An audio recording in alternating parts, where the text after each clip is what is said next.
Welcome to Killer Women with your host, best-selling author Danielle Girard. And now, Danielle's next killer woman. Hello, and welcome to Killer Women Podcast, a proud member of the Authors on the Air global network with more than 4 million listeners. I am your host, suspense author Danielle Girard, and my guest today is Zoe Rankin.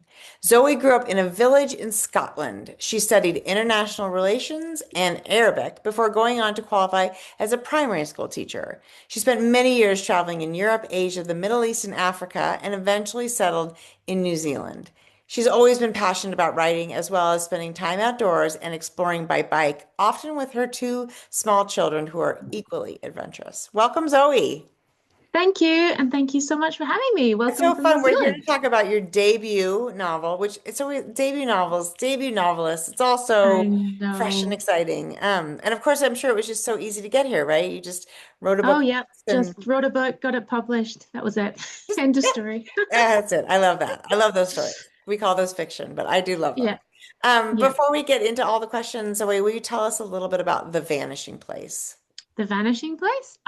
So it's set in New Zealand, and it's set on the South Island of New Zealand on the west coast, which is very rugged. The weather is quite bleak. It's quite, yeah, it's a very atmospheric place in itself before anything ever happens. And my story is set in a little village called Kuraha, which is actually based on a real life village called Hast.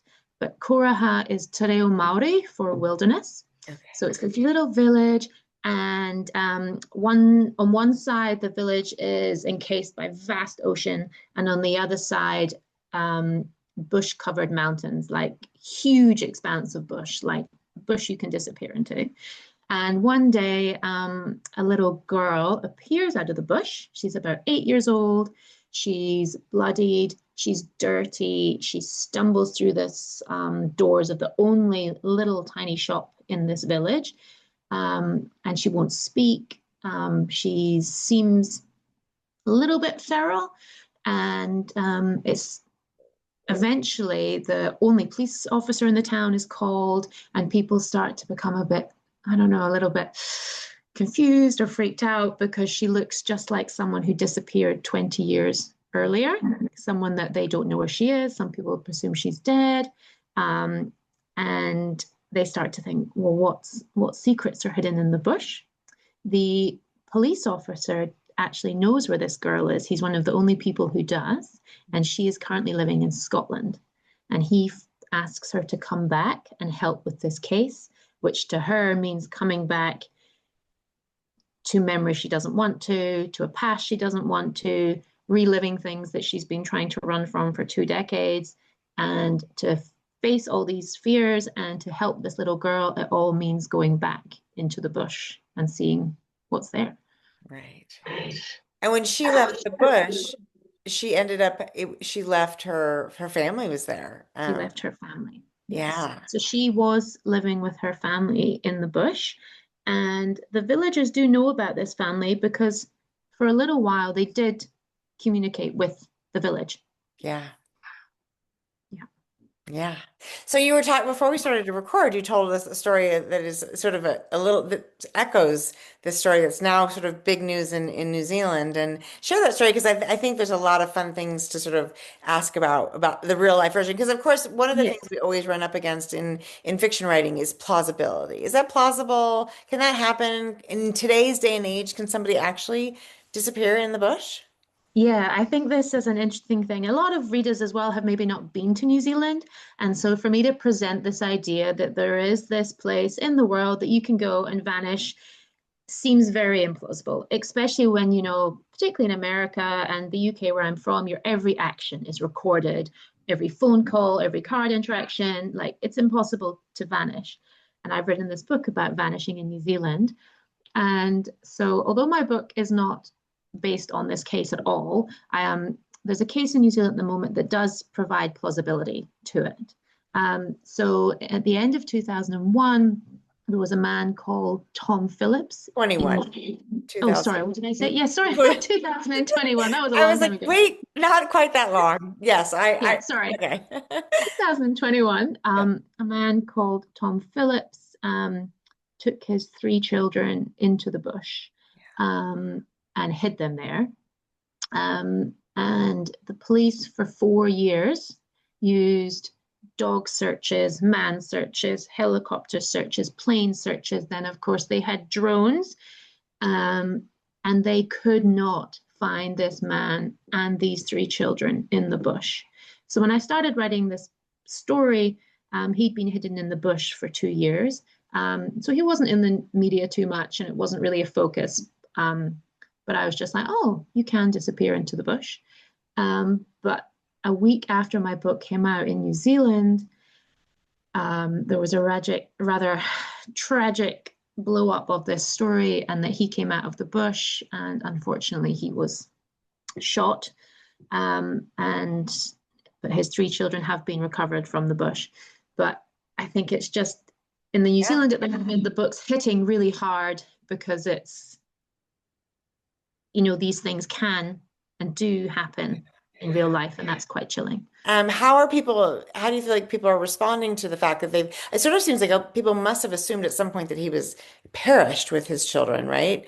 I think he's gone for 4 years. I would have imagined people suspected they didn't survive out there. Well, even though he was never found by police, he was every now and then spotted, or there was occasional break-ins because they needed supplies, I Yeah. guess.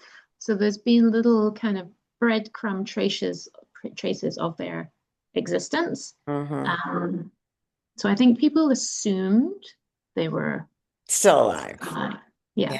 Yeah, yeah. So tell me when you first started to draft this story, where did the idea come from? What was sort of, sometimes as people, I feel like sometimes as novelists we have questions we're asking, sometimes it's just a little seed that gets stuck in our brain. Mm. And sometimes you So have no I, idea. Yeah, do you yeah, know? so I don't tend to plan. I tend to start with an image or a scene in my head. And so I guess for me, the seeds came from two places. One is that I've always been very into the outdoors, and I spend a lot of my time in the bush in New Zealand. I've stayed many nights in remote huts or done multi-day trips out into the bush. So it's a place that I'm quite comfortable writing about. And then the other issue, not issue, but the other thing that is, I've always loved the child's voice. I Yeah. find it very powerful, especially in a thriller or a suspense, Yeah. because they have this kind of raw, harrowing, but also a lightness at the same time. So I had this idea of a child and the bush. And it's very strange, but I just had this very clear image of a child eating strawberries in a kind of feral way Yeah. from a shop. And I was like, okay, so I've got this girl. Where do we go from here? And so that's just kind of how it grew. I just followed that little girl. Because there is that lovely first scene where she shows up in that little market and she's obviously ravenous. And so she just pulls down some strawberries and is eating them right out of the little crate. That's it. Yeah. Yeah. And I think I can imagine that the image of that girl, of sort of the dirty, girl with the piercing eyes, right? Who reminds everybody of of Effie, who is in Yes. Scotland, which I notice Effie is also in the outdoors when the book starts. She's also sort of isolated Yes. and somewhat trapped in a different sort of predicament with her friend, which I really appreciate that. So how did you get, I mean, I'm curious about that. What was it your family that was really active in the outdoors, or how did Yeah. that get So started for my you? my dad was in the Scottish Mountain Rescue Team the entire time I was growing up. Yeah. And so I had very vivid memories of firstly, his beeper would go off and it would be like, right, dad needs to go. And he had this one tin in the house that had like Turkish delights and dark chocolate bounty bars in it. And it would be like, get dad's tin, get him packed off, and off he would go. And then usually the weather would be horrendous. It would be at night, and he would come back and he'd be like tired and drenched, and he would tell us these stories. So that was partly where that scene came from. And also, I just wanted to show that Effie is very strong Yeah. to the point of stubbornness and to the point that sometimes she will put herself in danger because of her stubbornness. She doesn't like asking for help. Mhm. And I just wanted that to be the reader's first intro to her, to Yeah. be like, kind of like you, but you're also, you don't, you put obstacles in your own way. Yeah. Yeah. Yeah. And that's, I mean, and that's so true of her relationship also with Luke, who is Lewis. oh, sorry, yes. No, that's good. I'm like, oh, how did I mess that up? Yeah. Who is the small town you know, detective and her and a friend of hers from when they were just quite small. So was Yes. he, I mean, I'm also always curious about, so obviously you had Effie in your mind. Did you also what other characters did you sort of have sorry, we're a home show, and if you can hear my dogs, are all gonna go crazy because somebody's at the door. But anyway, Um, but yeah, did you have sort of I know you said you didn't plan the whole thing, but do you have sort of the pieces? Did you know um his yeah, so often motivation? when a character came on the page, that's the first time I met them too. Yeah. And so like June, for example, there's characters that have smaller roles but are just such a big part in my heart. Like there's June and there's Blair, Yeah. these really just strong women who are bringing light to the darkness in Yeah. their own special way. So they Yeah. meant a lot to me. Um, the dad, I found just fascinating because I was learning about him at the same time as the reader does. Hmm. And so the complicated feelings that a reader might have were the same complicated feelings I was having. Um, just kind of wanting to know more about him as I wrote. So I always knew he was going to be a big part in the story for me. Yeah. Um, and again, smaller parts, but I knew that had to be very important are her siblings in the Yeah. bush because they bring out another side to Effie.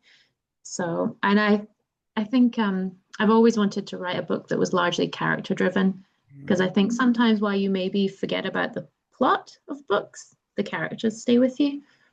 I think that's so true. And I do think that this that she has all the I mean every one of them from her sister, her sister Tia and Four and Aiden, who all of those characters have very distinct personalities and there's pretty much some very, very strong characters. I mean, Four, just by the nature of surviving, Yes. because he was born, small and in the bush and all those things. But all of them, I mean, Tia as well. I mean, that's a stubborn bunch. And I love that we unravel things about the dad throughout the book, right? It's he Yes. and we think we have him. It's like characters we think we have figured out, and then it turns out, oh no, you do not. Yeah. You do not have Because this. I didn't have them figured out and I kind of loved that.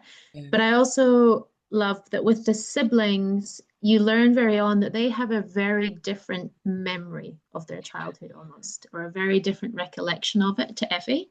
And Yeah. this was one of these things that I wanted to approach in this book, that how reliable is our childhood memory?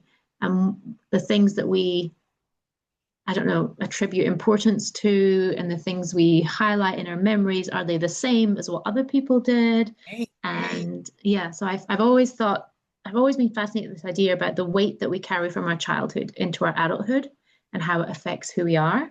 Yeah. And that was just a huge thing I wanted to think through with Effie. And that's why the timelines are done that way. So hopefully, as you're reading her in the present, you're getting an insight into her in the past, into why she's doing these things Right. and where her motivations are coming from.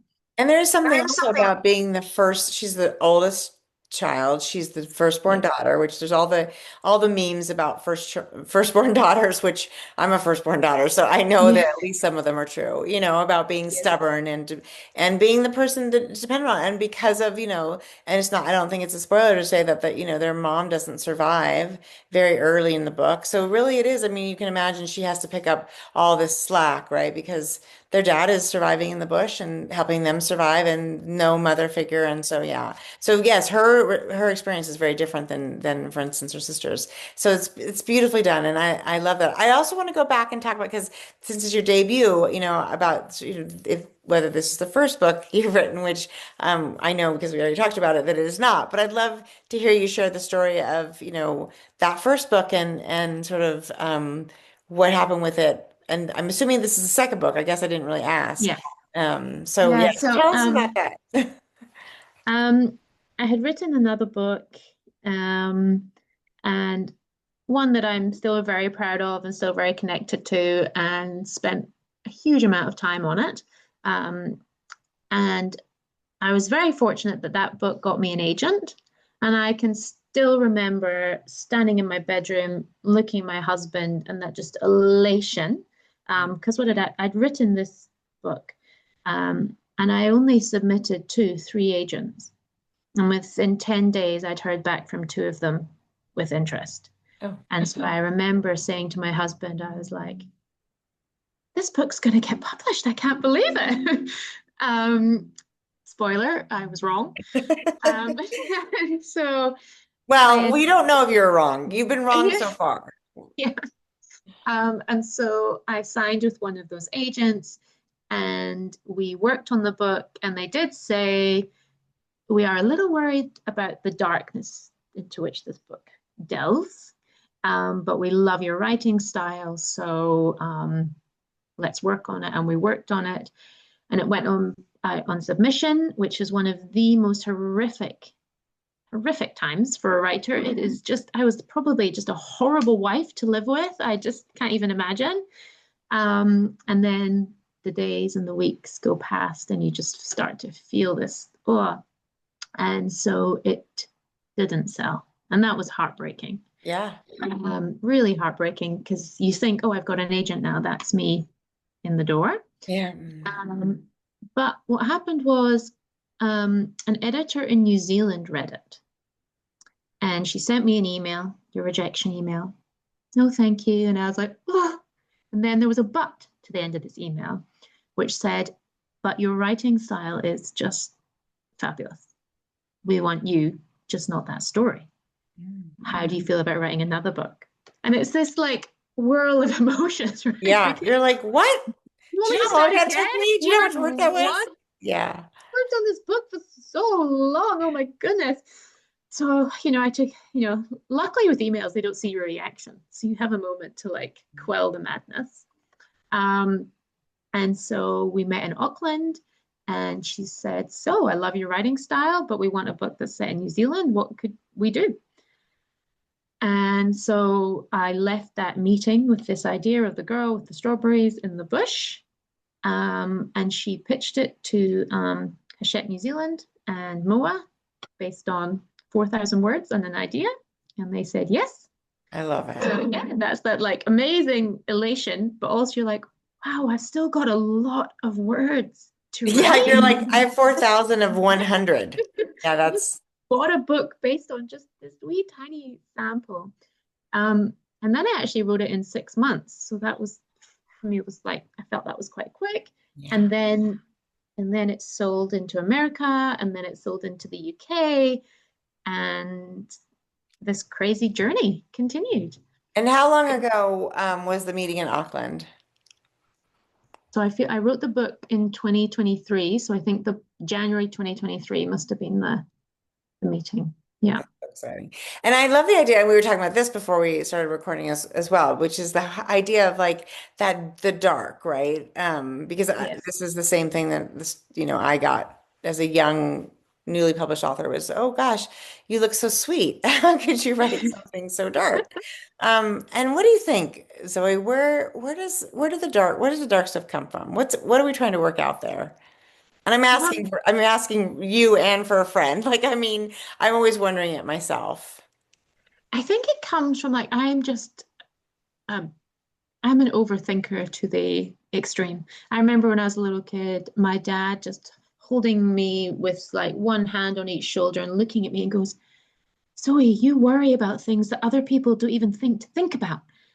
And so I think with going into the darkness, it's literally just going deeper and deeper into someone's mind, into their emotions, into their heart.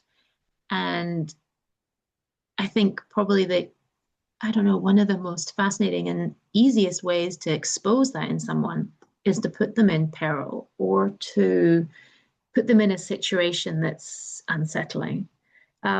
Also, even though I love writing the dark, I cannot watch gore or gruesomeness. And torture, I absolutely cannot.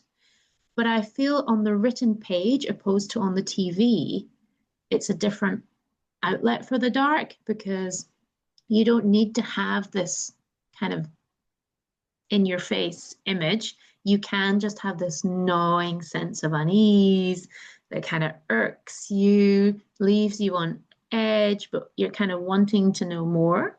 And so I think I just love that element of the dark where you're just exploring and wanting answers. It's so funny. So I'm the same. I think everyone's like, "Oh, you must watch all this, scary stuff," and I really don't. Like I left in the middle of Silence of the Lambs. That was too scary for me. Oh, yeah. But I'm curious about that because I also feel like a lot of authors do watch all, they watch all of that, and I don't know if it's just it makes it too real for me. Like it's real enough in my own head. Yeah. Is I'm that like, what you my feel? imagination is too big Yeah. to watch that. So I will watch something, torture in particular, I just really cannot deal with. And it'll sit with me for days and weeks. And my husband has watched the same thing and forgotten about it by the time we're brushing our teeth. And I'm Yeah. like, how is that not like in you, just Right. unsettling you? And so I feel that reading it's, you're allowed to add your own imagery to it. Right. And I think Right. Oh, that's a you lot can tamp easier it to down a little digest. bit. Right. Yeah. Or It's if a it's a little really more scary palatable. book, you can skip the page. Whereas Yeah. you can't You're like escaping. unsee something that flashes up on the TV. Right. So books, yeah, Now, I prefer books. because you also have young children now, and I don't Yes. know where they came in terms of your publishing trajectory, but does it change? Like, how do they fit in? How does that, what do you, Well, the dark book that I wrote first, I wouldn't write now. yes, Put it that right? way. Okay, I have one of those too, Um, for sure. and this one, I know there are some trigger warnings for, child abuse or trauma, but if you actually read it, there's very little that is actually described in terms of abuse. Yeah. It's all in your head. Yeah. It's not described in detail. It's left kind of to the imagination. Maybe that's the wrong word, but it's what you don't see that is unsettling. Because I don't feel comfortable writing those scenes. No, that I appreciate that. No, and I don't, I mean, I think a lot of us, it's funny how we will dance at the edge of it, right? Yes, Because I think, yes. in these books, we sort of do discover our worst fears. And as mothers, of course, that's the children are at the top of the list. Mhm. And yet to not to have to see in the sort of gratuitous on the page Yes. stuff. I agree with that. And it's interesting to hear you say, because the first book that I published, Savage Art, is very much it's a serial killer book, but the children are, involved. And it's a book I wrote when I was pregnant with my daughter, which I imagine was sort of that was my greatest fear at the time. And then once she was born, I was like, I never could have written that book. I No, never would have written it after that. And now, of course, my fears are because your fears also evolve. But change. yeah, so how do you feel like this will change? How old are your kids? Are they itty bitty? So one is almost 3 and the other's 5. Yeah, so they're pretty, Yeah, I'm not they're itty quite itty bitty, little. but they're Yeah. pretty, yeah, they're little. And So so right, so yeah. we spend a lot of time in the bush walking with the girls, like they're bush babies. That's just how they've grown up. And now they're very strong, um, especially for their age, like wildly strong. And my eldest will just dart off. And we've had to now have some serious discussions about bush safety because I'm like, Mommy wrote a book on it. I know. I know how bad it can get. You're And like, you're not even old just enough to read the book, but trust me, yeah, you don't want and to do it that. does like Yeah. I've had that moment in my stomach where she's bolted and I'm like, I could lose you because the bush, it's hard to explain what the New Zealand bush is like. Like if there is not a cut path, it is so dense. Yeah. I did a filming promo thing for my UK publisher where they just wanted me to talk about the book, and I went and did it in the bush, and I was like, oh, I'll get in a really kind of, isolated area. I got lost. I was like, oh, goodness. How'd you find your way out?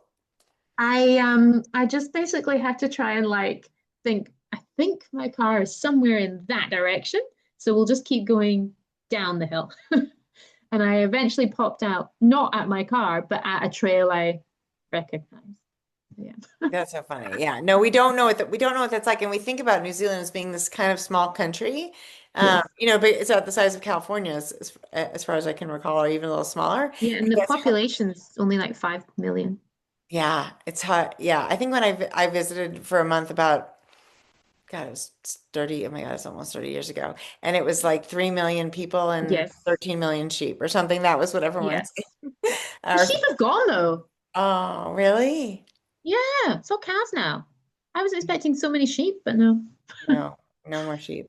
Yeah, so that I can imagine that. And that's so are you working on some, I mean, I'm assuming now you're working on something new. Can Yes, you I am share anything working. about it? You can feel free to say no, because I know some I people can don't. share a little bit. Yeah. So near where I live now, there's like four different lakes, Mhm. and one of the lakes is called Lake Tarawera, and behind Lake Tarawera there is actually a dormant volcano. And so the setting is based on the edges of this lake with the volcano, and it focuses on two identical twin girls, 17-year-olds, one who is spends all her time in the water, and the one who's kind of a bit scared of it. And it's about what happens when one of them goes missing. I love that. So it sounds like this, and I don't know about the dark book that didn't publish, but these are your books do have a lot. They've all centered very much on place.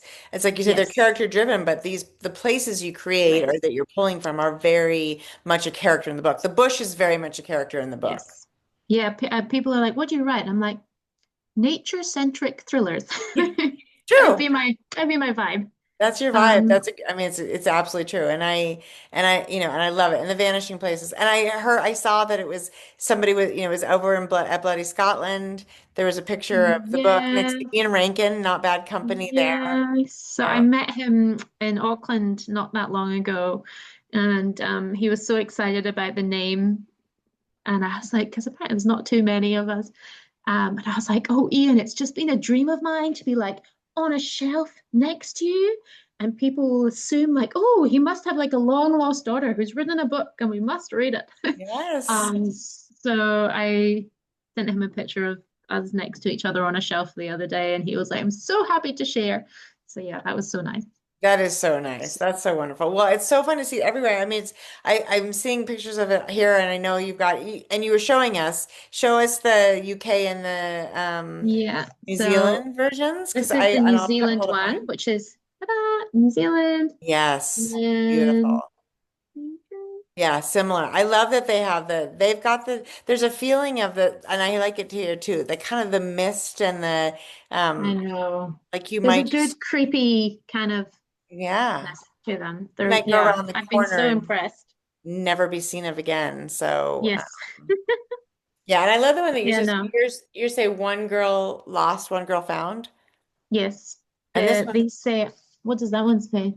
just says you can't escape, but you can vanish. Oh, yeah. Yeah. It's just also been fascinating seeing different countries, the process and the markets that they're appealing to. And so everything when you're a debut author is so new and exciting. And it's just so wonderful to be a part of the process and Yeah. working with three different publishers, seeing how everyone does it slightly differently. It's just, I mean, it's a cliche, but it is a dream come true. It's just Yeah. amazing. Yeah. Yeah, it is. And, it'll be, I mean, it's like you said, though, you already know that there's some bumps in the road, right? With the Yes. experience of your first book, and there'll be bumps. I can, I can say that, but also, like you said, it's wonderful that when somebody heard your voice, read your voice, and was like, okay, this is Mm, the voice that I want to hear, and it is. And you've got a beautiful quote from Lisa Gardner. The Vanishing Place yes. breaks new ground in a genuinely thrilling ride. She's so fabulous. So Yeah. So it's so fun. apparently she started it on a plane and finished it on the same plane and emailed my editor straight away with the quote. So That's that amazing. was, yeah, I was Yeah, like, wow, she's that's exciting. yeah, she's Because when you release day, right, you're like, oh my gosh, here's this little piece of part of me that I wrote in by myself, lonely in a room, yeah, that now anyone can say anything they want about, and I just hope that you love it. And so having these people give you a little boost before publication day, it really does mean so much. yeah. Because otherwise you would just be going in completely unknowing. Yeah. And So hopefully, I mean, this is the other thing I always like to put out into the universe. Like everybody, people have hugely varied opinions on one book, yes, right? I loved The Vanishing Place. I'm sure everyone's gonna love it. I always feel like for somebody, if you didn't love a book, like that's okay. Like you don't have to, mm, you also don't have to like get online and it's the 1 stars that I'm always yeah. like, what, I of feel authors never give 1 star reviews because they know course what that not. feels like. Yeah. But I've so what I sometimes I've done, I've thought like, okay, books that I have loved more, like that I have thought deserved 1 million stars because I've just loved them so much. Yeah. What I've done is I've gone on Goodreads and read some of the 1 star reviews for them and being like, look, okay, people have different opinions. If this book is getting 1 stars and I just think it deserves 500 stars, Right. then it's just this people have different tastes. Yeah, and I mean that's very gracious of you. I'm like there are idiots everywhere. That's what I say. I'm like, well, The internet can be mean, yes. right? And on the internet in particular. And it gives people license to be rude when in a way that I don't think they would be rude in real life. So, but I do think it's, if I do encourage people, like if you didn't love a book, like, if you're gonna feel like you need to leave a review, just be gentle because Yeah. authors read those. And, if you've loved anything by any author, know that we're all a little tender-hearted. I And think people on the internet, you forget that authors are people, just like you forget anyone who's on, everyone is a person behind a name, but it's very easy to forget that. yeah. Well, I would Yeah. say don't read your 1 star reviews. Have Mm. somebody like your husband just call the 5 star reviews for you because Yeah. that's all you really need to know. And at this point, right, you just get to celebrate because the book is Yes. out in the world. And actually, today is your US pub date. So welcome to the world in the US. We are going Thank to have you. a copy of The Vanishing Place that we'll be giving away. So take a look for that upcoming on our Killer Women podcast Instagram page or over on Facebook at Danielle's Killer Women. And Zoe, it was so fun to get to talk to you about The Vanishing Thank Place. you. Yeah, it's just been very surreal. So like this week it was in the New York Times and the Washington Post, and it's just like, how is this happening? So yeah, it's just been the most wonderful, surreal thing. But then also I'm sitting in New Zealand having just dropped my kids off at school in the real world. So Yes, right. Well, that's fair. I mean, that's fair. And it deserves the attention it's gotten. So, congratulations on writing a really, really wonderful, layered, in-depth characters and beautiful stories. So, congratulations. thank And you so much. we're not going to have another book. We're not going to have follow up on Effie and Melissa. No, not that's not the plan. Okay. I've had some early readers be a bit Yes. upset about that. Well, I mean, it's not my job to be upset, but I was like, oh, there's a little opening here There's for potential. potential. Yeah. Yeah. Well, who knows? I Maybe that'll feel be the future. life doesn't always wrap it up perfectly in a bow, No, so fiction shouldn't always either. I agree.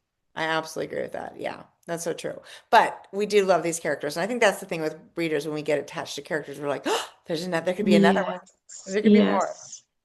Well, congratulations. It was really fun to get to chat today. Thank you so much. It was just wonderful. Thank you. Thank you. Everyone, thank you so much for joining us on Killer Women with Zoe Rankins and The Vanishing Place. Zoe Rankin and The Vanishing Place as I mumble my way through this.